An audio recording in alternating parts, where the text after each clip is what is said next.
За шинэ талбай нээлт спорт цогцлбын нээлтийг бол одоо манай Kids Sports компани болон нийслэлийн сонгон хайрхан дүүргийн засаг даргын хамгийн газар хамтраад хийж байгаа. За бид нар болохоор нээлтийг бол одоо 9 сарын 13-наас эхлээд 28 хүртэл одоо энэ талбай дээр хүүхдүүд, томчууд, бужигнсан ийм байдлаар зохион байгуулж байгаа.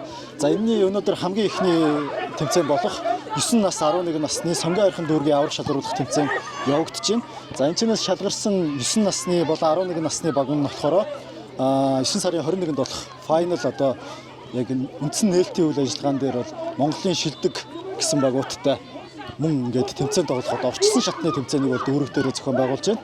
За мөн одоо энэчнээс гарсан 9 насны шилдэг дөрвөн баг маань за нэгдсэн үндэсний байгууллагын хүүхдийн хөгжлийн сан болон Барселонагийн Legends одоо Монголд эрэхтэй холбогдуулан энэчнээс шалгарсан дөрвөн хүүхэд нь Барселонагийн домгуудтай Puyol, Rivaldoтой одоо нэг талбай дээр мөр зэрэгцсэн бол тоглох боломжтойгоор энэ тэмцээн их онцлог байгаа. За Барселона Legends бол Монголд 10 сарын 2-оос 4-ний хооронд ирнэ. За төв цэнгэлдэхэд болох тэр арга хэмжээндээр сонгон хайрхан дүүргээс 9 наснаас шалгарсан 7 хүүхэд очоод тэнцээ одоо домгуудтай одоо гар ороод хөтөлцөөд аврагуудын лигийн цомноос одоо харж үзээд ийм алтан боломж олдож байгаа. Энэ бол одоо дэлхийн хөлбөмбөг сонирхдаг улсуудын хувьд бол одоо маш том боломж.